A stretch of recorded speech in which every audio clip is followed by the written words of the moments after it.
I'm glad IG Mutabia is here.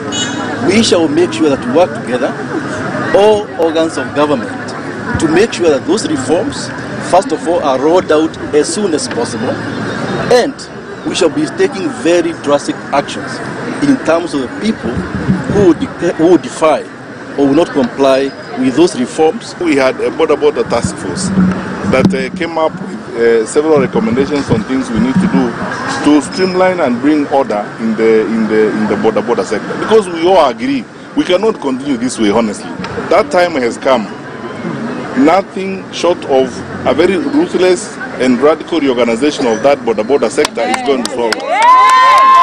Even the particular gentleman who actually stripped that woman, we now have him in our custody. And we will make sure they face the full force of the law, as it were. So let's work together.